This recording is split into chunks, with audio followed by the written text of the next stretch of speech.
예, 관찰 기록법 중에서 두 가지가 남아 있습니다. 하나는 체크리스트를 이용해서 기록하는 방법이 되겠고요. 하나는 평정 척도를 이용해서 기록하는 방법이 있겠습니다. 자, 체크리스트나 평정 척도는 다른 전문가에 의해서 만들어진 체크리스트나 아니면 평정 척도를 이용하실 수도 있겠고, 선생님께서 그 상담의 호소 문제로 떠오른 그 문제에 대한 응답을 얻기 위해서 아주 가장 목표가 되는 행동들을 정해놓고, 그리고 그 행동을 몇 개의 행동 단위로 나눈 다음에, 그래서 그 행동 단위들을 가지고 체크리스트를 제작해서 관찰 기록하실 수 있겠습니다. 그리고 또 그 행동 단위들을 가지고 평정 척도를 만드실 수도 있겠습니다. 그 방법을 교재를 보시면은 제가 상세하게 설명을 해드렸습니다. 간단히 알아보면, 자, 겉목표, 우리가 체크리스트라고 합니다. 이 체크리스트는 선생님께서 관찰하려고 하는 그 행동을 아주 구체적인 몇 개의 행동 단위로 미리 자세하게 분류를 한 다음에, 그 다음에 그 대상 학생이 이 행동 단위의 그 행동을 나타내는지 아닌지를 체크를 하시게 됩니다. 혹은 빈도를 표시하셔도 됩니다. 그런데 여기서는 이 체크리스트를 작성하실 때에는 유념하셔야 될 사항이 몇 가지가 있습니다. 하나는 아주 이론적인 고찰을 통해서, 그리고 아주 다수의 그 학생들을 대상으로 해서 경험적인 자료를 좀 풍부하게 얻으신 후에 그 관찰하려고 하는 행동이 어떤 행동 단위들로 분류될 수 있는지를 먼저 충분히 고찰하시고 연구하신 후에 그 행동 단위들을 선정하셔야 된다는 그런 주의사항이 있습니다. 따라서 이 체크리스트나 평정 척도는 사실 심리 검사를 제작하시는 전문가분들께서 많이 제작을 하시게 되는 것이죠. 그렇지만 일단은 우리가 일반적으로 교실 환경에서 선생님들께서 사용하실 수도 있는 것입니다. 그래서 이것을 한번 알아보면은요. 자, 기록용지의 예를 보시면은, 자, 여기는 제가 예를 들었습니다. 관찰 대상 학생 물론 기록하셔야 되고, 관찰자, 관찰 기간, 그리고 관찰 장소나 상황, 그리고 비고란도 반드시 적어 놓으셔야 되겠죠. 자, 예를 들어가지고 부정적 또래 관계에 대해서 선생님께서 행동을 관찰하신 다음에 기록하시기를 원하십니다. 이랬을 때 선생님들께서 여러 가지 선행 연구라든지 아니면 단연간의 학생들을 가르쳐본 그런 선생님들의 교직 경험에 의해서 부정적인 또래 관계란, 자, 6가지. 예를 들면 이것은 예입니다. 또래를 때린다, 욕을 한다, 물건을 허락 없이 가져다 쓴다, 또래를 방해한다, 화를 낸다, 비꼬아 말한다, 기타 등등 여러 가지 행동이 있겠습니다. 그래서 부정적 또래 관계라는 행동을 대표할 수 있는 몇 가지 행동 단위들을 선정을 합니다. 그리고 나서 그 대상 학생이 이런 행동 특성을 보인다라면 그 옆에 빈칸에다 체크를 하시게 되면 바로 체크리스트가 작성이 되는 거겠습니다. 주의하셔야 될 점은 이 부정적 또래 관계라는 행동 특성을 나타내는 행동 단위들은 서로 상호 배타적이어야 된다는 것입니다. 상호 배타적이라는 것은 어느 하나의 행동 단위에 속하는 그 행동은 다른 행동 단위에는 속해서는 안 된다는 거죠. 그것은 왜냐하면 관찰자가 이렇게 볼 때는 이 행동 단위에 속하고 저렇게 볼 땐 저 행동 단위에 속한다면 이중으로 기록하실 수도 있게 되고, 어떤 경우에는 그 행동 단위의 행동을 학생이 보였는데도 불구하고 기록하지 않고 넘어갈 수도 있습니다. 그렇기 때문에 반드시 행동 단위의 분류가 상호 배타적이어야 한다는 것입니다. 그리고 그 행동을 대표할 수 있는 행동 단위들이 모두 다 선정이 되어서 아주 종합적이어야 된다는 거죠. exhaustive하다라고 했는데 이것은 모든 관련된 행동 단위들이 바로 목표 행동 안에 포함이 되어져야지만이 체크리스트를 통해서 얻어진 행동 단위들에 관한 정보가 바로 그 행동의 특성을 재었다라고 볼 수 있는 거죠. 자, 기록용지 1번의 예를 보시면 한 학생을 대상으로 해서 체크리스트를 작성하시는 경우가 되겠고, 기록용지 예 2번째를 보시면 그 옆에다가 칸을 더 추가하셔서 학생 3명을 대상으로 해서 체크리스트를 활용하실 수도 있겠습니다. 그럴 경우에도 물론 비고란을, 각각의 학생에 해당하는 비고란을 반드시 여유를 두셔서 예기치 못했던 행동을 기록하실 수 있어야 되겠고요. 자, 그 다음에 8번째 그 행동관찰 기록법을 보시면 평정척도입니다. 이것은 마찬가지로 전문가들께서 평정척도를 제작해서 사용하실 수 있습니다. 선생님들께서. 그렇지만은 선생님들께서도 이런 평정척도는 간단하게 만드셔가지고 사용하실 수 있습니다. 이것은 아까 체크리스트 같은 경우에는 발생했느냐 안 했느냐의 이 체크를 하시는 그런 기록법이겠지만 평정척도는 어떠한 행동이 얼마나 심각하게 나타나는지, 얼마나 자주 나타났는지를 말하자면 어떤 자 위에다가 기록하는 방법이죠. 그래서 이런 자를 우리가 평정척도라 그러죠. 선생님께서 이것을 제작을 하실 때, 자, 교재를 보시면 유목 평정척도라고 제가 말씀드렸습니다. 그리고 하나는 숫자 평정척도의 방법을 사용할 수 있습니다. 유목 평정척도는 하나하나의 그 평정이 이루어지는, 평가가 이루어지는 그 지점에다가 유목, 말하자면 어떤 단어라든지 어구라든지 문장을 사용해서 그 정도를 표시하게끔 하는 거죠. 그래서 전혀 뭐뭐 하지 않는다, 별로 뭐뭐 하지 않는다, 보통이다, 자주 뭐뭐 한다, 거의 항상 뭐뭐 한다, 이런 식으로 어떤 유목을 정해주는 유목 평정척도가 있는가 하면 우리가 또 쉽게 사용할 수 있는 거는 숫자 평정척도죠. 그래서 예를 들면 여기다 뭐 1, 2, 3, 4, 5 이런 식으로 하고 선생님들께서 여기는 그 정도가 심각하지 않다, 혹은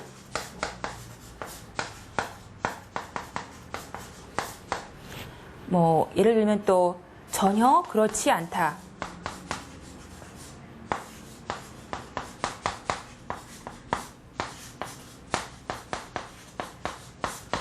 자, 이쪽으로 5번으로 갈수록 매우 심각하다,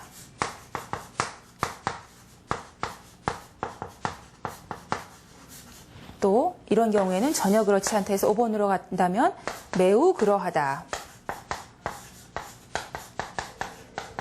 이렇게 각각의 평가 지점마다 유목을 정해주는 것이 아니라 양쪽 극에 대한 어떤 그 유목만 정해주시고 그 안에 평가 지점은 숫자로 평가하게 되는 그런 평정척도죠. 그래서 아까 각각의 평가 지점 연속성 상에서 각각의 평가 지점을 유목으로 어떤 문장이나 어구로 표현해 주실 수도 있겠고 숫자로 이렇게 제작하실 수도 있겠습니다. 자, 이런 경우에 좋은 점은 우리가 나중에 그 예를 들어서 어떤 학생의 우울 성향에 대해서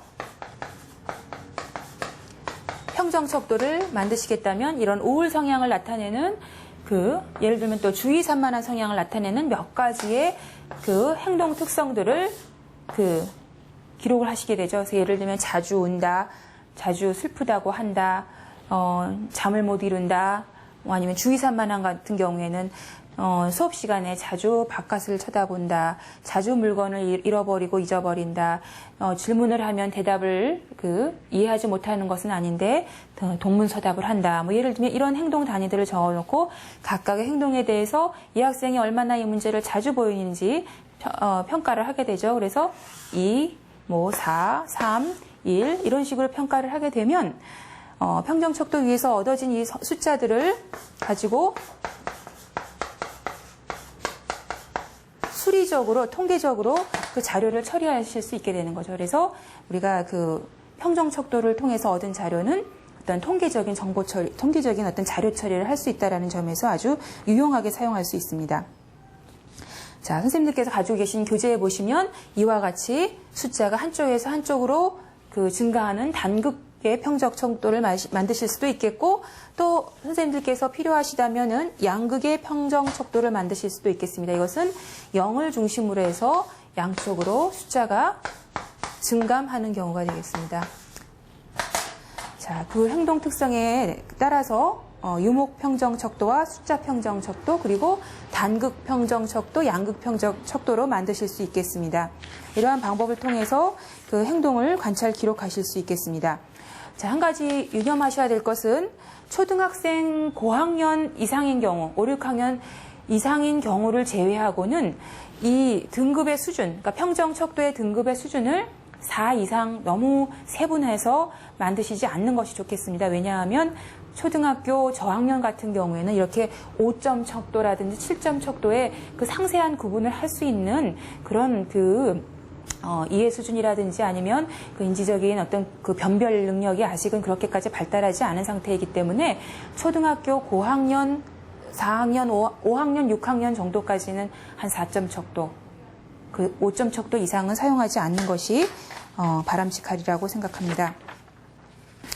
자, 지금까지 행동 그 정보를 관찰해서 기록하는 방법을 알아보셨고요. 자, 그리고 교재의 마지막 부분을 보시겠습니다. 이것은 검사 중에 행동 관찰을 하셔야 될 경우입니다. 지금까지 살펴본 바는 체계적으로 행동을 관찰해서 기록하는, 바로 그 행동 관찰을 하는 그 자체가 아주 중요한 절차인 그런 평가 방법이었습니다. 지금부터 살펴보시게 될 두 번째 부분, 그 검사 중 행동 관찰은 사실은 다른 심리 검사를 하면서, 다른 뭐 성격 검사라든지 지능 검사라든지 다른 검사를 하시면서 그 학생이 드러내는 행동을 관찰하는, 그래서 그 관찰된 그 자료를 기록하는 그런 방법입니다. 왜 이 방법이 중요하고 반드시 그 심리 검사를 하시면서도 놓치지 마셔야 되냐면, 심리 검사 그 자체의 정보나 자료도 소중하고 아주 효과적으로 사용될 수 있는 것입니다만은, 검사 중에 학생들이 드러내 보이는 여러 가지 행동 특성들은 그 자체로서도 아주 소중한 그 임상적인 정보, 상담의 어떤 호소 문제에 직접적인 그 대답을 줄 수도 있겠고, 또 상담의 어떤 그 개입 전략을 세우는 데 있어서 상당히 소중한 보조 자료의 역할을 충분히 할 수 있습니다. 그래서 검사 중에 행동 관찰을 조금 더 좀 체계적으로 하실 수 있었으면 좋겠다라는 생각에 그 부분을 추가를 했습니다. 자, 선생님들께서 평상시에 심리 검사를 하시면서 검사 중에 행동 관찰을 해야 될 부분에 대한 생각들이 있으실 것입니다. 하지만 저도 이렇게 몇 가지를 한번 이렇게 정리를 해봤습니다. 검사 중에 행동 관찰을 하실 때 특히 중요시해야 될 것들을 몇 가지를 보시면, 언어적인 행동 관찰과 그리고 비언어적인 행동 관찰이 되겠죠. 그래서 언어적인 행동이라 하는 것은, 자, 목소리와 말소리, 목소리와 그 말의 톤이라든지 말을 얼마나 유창하게 하는지, 적극적으로 하는지, 자발적으로 하는지, 아니면 반드시 묻는 질문에만 대답을 하는지, 또 어휘력이 얼마나 풍부한지, 이런 것들을 관찰해서 기록하는 방법이 되겠죠. 그래서 심리 검사지에 검사를 기록을 하시다가 옆에 그 공백 부분에다가, 자, 이 학생이 드러내는 특이한 그 목소리라든지 말이라든지 어휘라든지 그 발음이라든지 이러한 것들을 기록해 두시는 방법이 되겠습니다. 두 번째로는 비언어적인 행동 관찰입니다. 자, 비언어적인 행동 관찰이란 바로 그 학생이 심리 검사를 받으면서 드러내게 되는 어떤 신체적인 행동이 되겠죠. 그래서 이 학생의 활동 수준이 얼마나 활발한지, 아니면 아주 무기력하고 축 처져 있는지, 그리고 어떤 순간뿐만이 아니라 검사가 시작되면서 점차로 진행되면서 이 활동 수준이 어떻게 변화하는지도 중간중간에 기록을 해두시면은 상당히 소중한 정보가 되겠습니다. 왜냐하면 어느 일정한 기간 동안 장기간에 걸쳐서 심리 검사를 한다라는 것은 상당히 말하자면 어떻게 보면 어떤 도전적인 과제가 되겠죠. 그래서 이런 과제, 어려운 과제를 하면서 학생들의 행동, 활동 수준이 어떻게 변화하는지, 어떻게 대응해 나가는지, 이런 것에 관한 정보를 얻을 수 있기 때문에 중요한 그런 부분이 되겠습니다. 검사를 받으면서 지나치게 과잉된 행동을 보이는지, 아니면 어떤 반복된 행동을 보이는지, 예를 들면 머리를 이렇게 흔든다든지, 아니면 어깨를 들썩거린다든지 이런 상동 행동을 보이는지, 혹은 운동틱, 왜냐하면 긴장된 상황이기 때문에 이런 상황에서 갑자기 근육 경련을 일으킨다든지, 눈을 깜빡인다든지 하는 운동틱을 보이는지, 아니면 자세가 지나치게 움츠려들어 있고 경직되어 있는지, 아니면 이완되어 있는지, 이러한 것들도 기록을 해두시고요. 그리고 검사받으러 들어오는 걸음걸이가 어떠한지, 그리고 검사를 하면서 손으로 이렇게 페이퍼 펜슬 테스트뿐만이 아니라 여러 가지의 도구를 이용해서 검사하는 경우도 있기 때문에 미세한 어떤 눈과 손의 협응 정도는 어느 정도인지, 그러한 것들이 잘 발달되어 있는지, 아니면 상당히 어눌한지, 이런 것들을 기록을 하시면은 소중한 정보가 되겠고요. 그리고 얼굴 표정은 어떠했는지, 감정의 표현은 어떠했는지, 눈맞춤은 검사자하고 잘 맞추는지, 아니면 눈맞춤을 피하려고 하는지, 시선을 그 과제에 집중하는지 아니면 주위 산만해서 집중을 못하는지 그 전체적인 외모나 아니면 첫 인상은 어떠했는지 이런 것들을 다 기록을 해두시면은 아주 소중한 임상적인 정보가 되겠습니다. 자, 마지막 부분에 보시면 교재의 마지막 부분을 보시면 자, 심리 검사 중 행동 관찰 검목표 이것은 개인용 검사에서 아주 유용하게 쓰일 수 있는 정보들입니다. 이러한 것들을 모두 다 기록하실 수 없으실 수도 있습니다. 그 대상 학생이 이런 특징을 나타내지 않을 수도 있고 이러한 심리 검사라는 거 하는 것 자체도 상당한 전문성을 요하는 것인데 거기다 플러스 이러한 행동 관찰까지 하셔야 된다라는 것이 어떻게 보면 굉장히 커다란 부담이 되실 수도 있겠지만은 이런 사항을 좀 미리 유념하시게 되면 검사를 실시하실 때에도 이 대상 학생이 이런 행동들을 보이는 순간에 놓치지 않고 기록을 하실 수가 있게 되는 거죠. 그래서 미리 선생님들께서 준비를 하실 수 있다는 점에서 하나씩 살펴보시면 우선 검사자에 대한 태도, 즉 말하자면 평가자에 대한 선생님에 대한 학생의 태도는 어떠했는지 라는 것은 수동적이었는지 적극적이었는지 적대적이었는지 우호적이었는지 이것을 5점 척도로 저는 만들었습니다만은 학생의 인지적인 수준에 따라서 변별 능력에 따라 3점 척도로 이것은 선생님께서 하시는 것이니까 물론 5점 척도도 뭐 상관이 없겠습니다만은 선생님들께서 5점 척도가 너무 지나치게 세분화되어 있다라면은 뭐 한 3점 척도로 이렇게 만드실 수도 있겠고 이것은 이제 선생님들께서 어느 정도로 융통성 있게 적용을 하실 수 있는 부분이죠.